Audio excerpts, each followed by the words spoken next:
This was a long overdue. I finally switched to DaVinci Resolve from Premiere Pro. I'll be honest, it was a bit sad for me as I mostly built this channel making tutorials for Adobe Premiere Pro, and now we are here. I will be mentioning 5 reasons why I'm thankful that I switched to DaVinci Resolve, and also will be doing a quick render time test at the end of the video, so stick around. To be honest, it seems like every other creator is making this switch. So should you switch to DaVinci as well? Well, it depends. I never really wanted to leave Premiere Pro, but a friend of mine actually gave me a challenge to use DaVinci Resolve for 30 days. And here's what I learned. I won't lie, I was overwhelmed when I initially opened up DaVinci Resolve for the very first time, but eventually I got used to it. Now let's talk about my experience with DaVinci Resolve. So in case you are new over here, hey guys, my name is Prithviraj. I'm an electronic music producer, a part-time gamer, and I also try to make videos. First up, I will like to talk about the reliability issues. This one is totally from my past experience that I faced with Premiere. The biggest issue, not only for me but every Premiere Pro user in this world, was that it was not reliable. Sudden crashes everywhere. One fine day, you wake up from your bed, have your morning coffee, and then you start your work, and then this happens.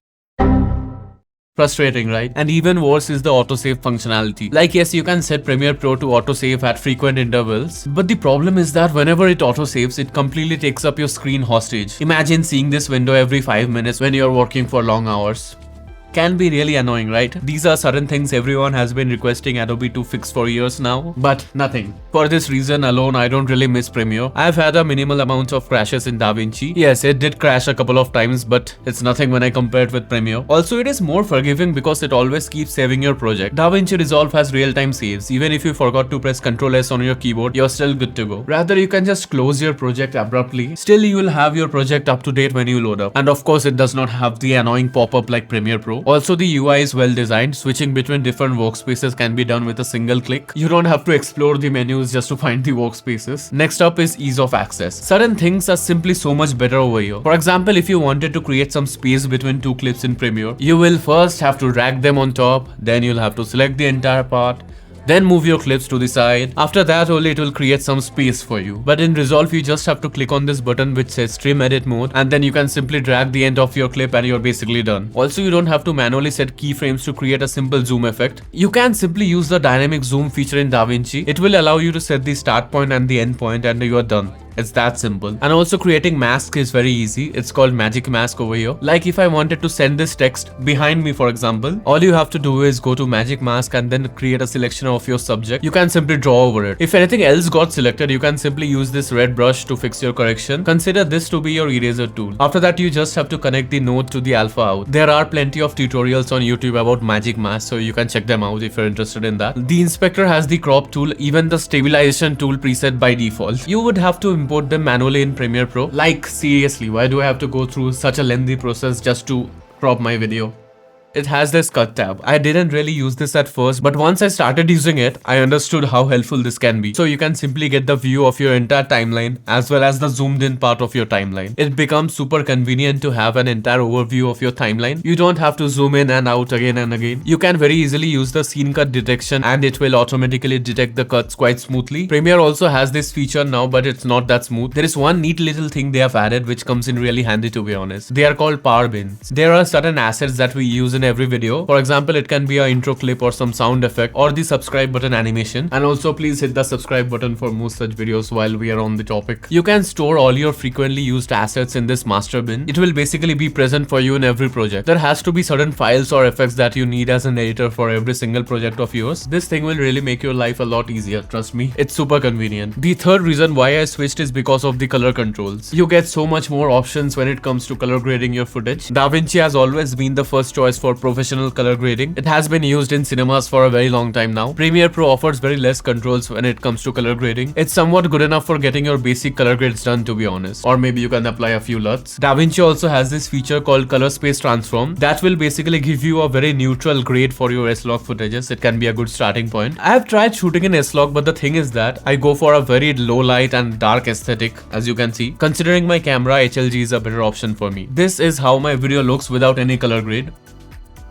and this is with grade of course. Ever since I switched to DaVinci, I've been spending more and more time getting the right color for my videos. Really enjoying the process right now. It really offers so much more controls, but yeah, it can be a bit overwhelming for beginners to be honest. Full transparency, yes, I did find the nodes to be super confusing at first. Like, what is this thing supposed to mean? But once you cross the learning curve, you just have so much more controls. It also allows you to copy paste your color effects into all the clips, and also like I previously said, you can create magic mask and object removal just within the color tab. Alright, it can also do much more than just video editing. It has these two tabs down below. One is called Fusion and the other one is called Fairlight. You can consider Fusion to be After Effects built inside DaVinci Resolve. It's quite powerful to be honest. In some aspects, I will still prefer After Effects, especially when creating audio spectrums for music videos and things like that. But yeah, Fusion is built in, so you don't really have to keep switching between softwares. Also, Fusion is more stable than After Effects. You can really do any kind of tracking in Premiere Pro. You will have to take a round trip to After Effects if you wanted to do that. But in Resolve, you can do real-time tracking very easily with just a few clicks. And not only that, Fairlight is again just like having Adobe Audition built inside Resolve. It gives you a lot of audio controls. It's just like a DAW by itself. DAW stands for Digital Audio Workstation, by the way. I use a lot of third-party plugins or VSTs as they are called to process my audio. I do this process in FL Studio as I wasn't really a fan of Adobe Audition. But yeah, Fairlight offers a lot more audio controls. Premiere just used to offer some of the basic stuff. This is what the unprocessed audio of mine sounds like. I've just increased the volume to match the levels. And this is how it sounds like with all the processing and the effects. I was almost able to achieve the same effect using Fairlight, but yeah, I'm still gonna keep using FL Studio for this process simply because my workflow is much more faster over there. I've created some vocal presets using some of the native plugins, and yeah, that really speeds things up for me. Lastly, let's discuss the price. You basically get all of these in the free version of DaVinci Resolve. Let's compare it with Premiere Pro and Final Cut Pro. If you calculate for the long term, let's consider you have just subscribed to Premiere Pro. Then you can very easily end up paying about $250 yearly, which means you have paid $1,250 in 5 years. And yeah, that's a hefty price to pay, to be honest. But if you wanted to use After Effects as well, then it's gonna add up even more.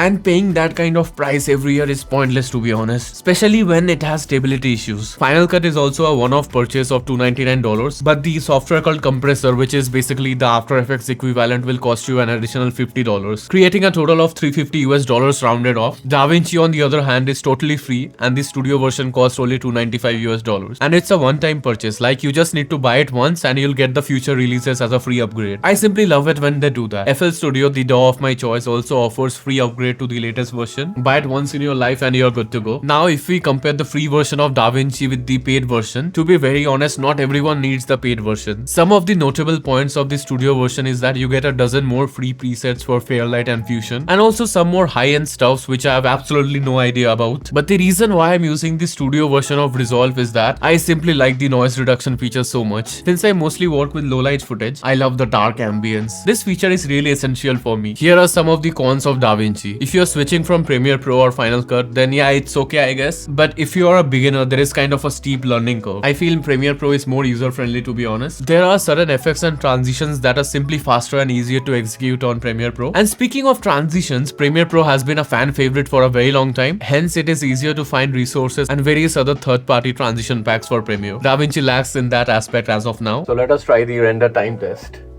So let's hit in 3, 2, and 1. So I'm basically recording it on my phone, like how much time is it taking. So it's saying 3 minutes and 20 seconds as of now. So let's skip to the end and see how long it takes. Like, it has been a while, it has been stuck at 99%. I don't know what the heck is going on. But it has already been like 4 minutes. So let's see how long it takes. Alright, so it took about 4 minutes and 20 seconds. So now we're gonna do the render test for DaVinci Resolve. So let's hit it in 3, 2, and 1. And let's see how long this actually takes to export. In Premiere, it was actually showing us more than 3 minutes and it's only showing us 2 minutes and 15 seconds. So let's see how long it actually takes to do it. So we have only 5 seconds remaining and it will show us the time. This is a good thing about DaVinci. Premiere does not show the time it has taken. So it was only done in 2 minutes 49 seconds. And I guess Premiere was in 2 minutes 20 or 40 seconds, something like that. But it's still almost half of the time. So yeah. You can see which is more optimized that way. And this also has the entire same edit as Premiere. We just applied an adjustment layer and applied a lot over this. But DaVinci did it in half of the time. So should you switch to DaVinci Resolve? Well, if you're facing no issues and you're comfortable with the current editing software, then you don't really have to. Just because every other YouTuber is switching to DaVinci doesn't mean you have to do it as well. It's a free software, so you can always give it a try and see if it works out for you. But yeah, if you wanna get serious about color grading, then you should consider switching to Resolve. So will you be switching to DaVinci Resolve? Do let me know in the comments. I've been using this Asus ROG Ally game console a lot recently, and I even tried to edit a video on this one, both using DaVinci and Premiere. If you would like to see me struggle trying to edit videos on this game console, then click here. Thanks for watching. Please consider subscribing to my channel, and I hope to see you there.